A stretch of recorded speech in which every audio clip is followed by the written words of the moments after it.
ओम नमः शिवाय। नमस्कार दोस्तों, अविश्वसनीय एवं सटीक भविष्यवाणी की इस श्रृंखला में मैं पूनम पांडे आप सभी का स्वागत करती हूँ।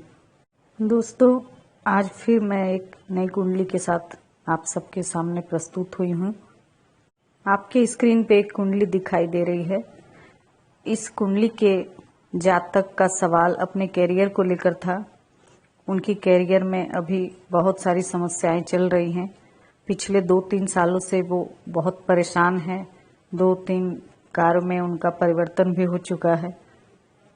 दोस्तों, यह धनु लग्न की कुंडली है और लग्न का स्वामी गुरु उच्च का होकर अष्टम भाव में बैठा हुआ है, परंतु चलित कुंडली में गुरु सप्तम भाव में है, इसलिए इनको सप्तम भाव के गुरु का ही फल प्राप्त होगा। इनके लिए पार्टनरशिप और साझेदारी में काम करना बहुत लाभदायक सिद्ध होगा।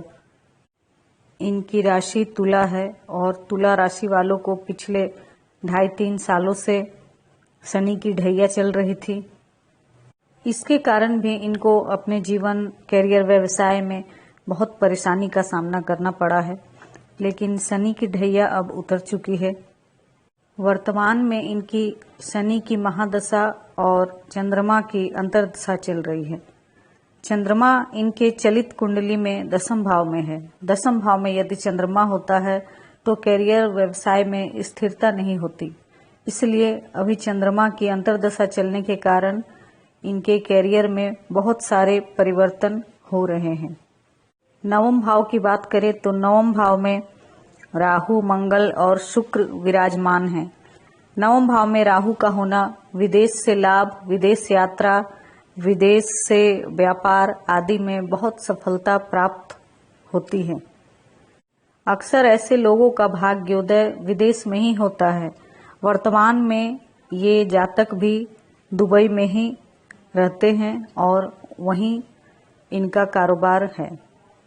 दोस्तों, जैसा कि मैंने आपको पहले भी बताया है कि 6ठे, 8वें अथवा 12वें भाव में जितने ज्यादा ग्रह होंगे उतनी ज्यादा परेशानियां जीवन में होती हैं। इस जातक की कुंडली में भी अष्टम भाव में 3 ग्रह हैं, बुध, शनि और सूर्य, और वर्तमान में शनि की महादशा भी चल रही है।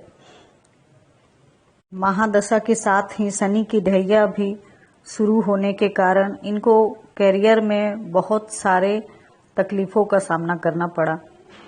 कुल मिलाकर देखा जाए तो भाग्य स्थान में 3 ग्रह होने के कारण इनका भाग्य बहुत प्रबल है और बहुत कम समय में इनको ढेर सारी सफलता और जो भी इनकी इच्छा है वो सभी पूरी हो जाएगी।